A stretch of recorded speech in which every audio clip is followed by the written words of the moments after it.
Il faut garder le sens des proportions quand même. C'est une expérience qui est limitée dans l'espace et dans le temps. Quelques semaines, et même s'il y a eu des communes, en Narbonne, etc., c'est la commune de Paris principalement. Ce qu'on peut en tirer d'universel, d'ailleurs c'est ce qui a été fait, ça c'est assez impressionnant à chaud, dans les successives adresses de Marx au comité de l'association, donc de la première internationale pour aller vite, c'est une certaine idée de la démocratie directe, mais qui est moins caricaturale que ce qu'on entend d'habitude par là, puisque c'est quand même une démocratie territoriale.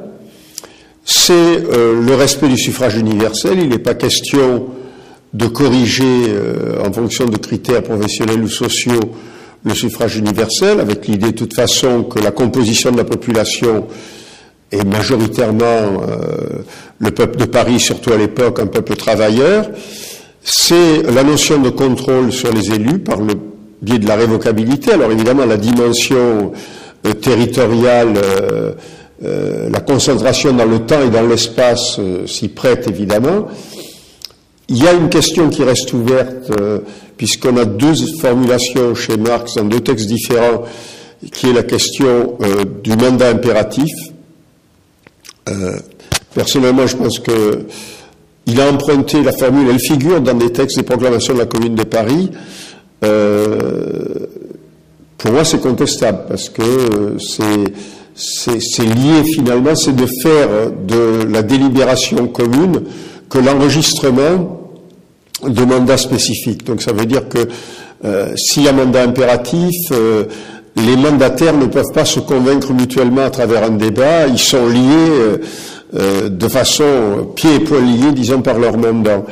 Et la conséquence de ça, ça serait presque inévitablement ou une démocratie corporative qui ne fait qu'additionner des intérêts catégoriels, ou alors le fait que la paralysie d'un tel système finit par être résolue par un pouvoir de décision bureaucratique.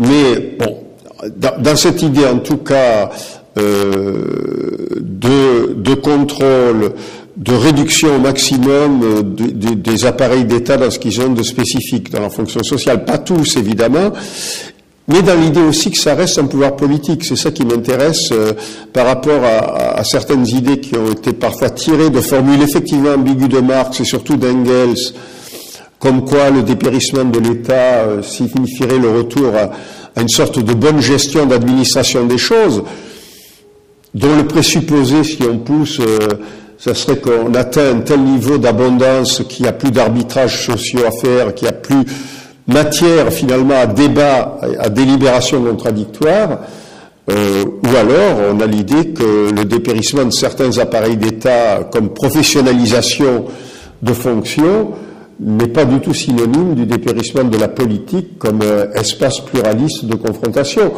Dans tout ça, par rapport aux caricatures bureaucratiques qu'on a connues au XXe siècle, je dis pas que la Commune de Paris est un point d'arrivée, mais c'est un bon point de départ, quoi, comme fil conducteur pour penser différemment la démocratie.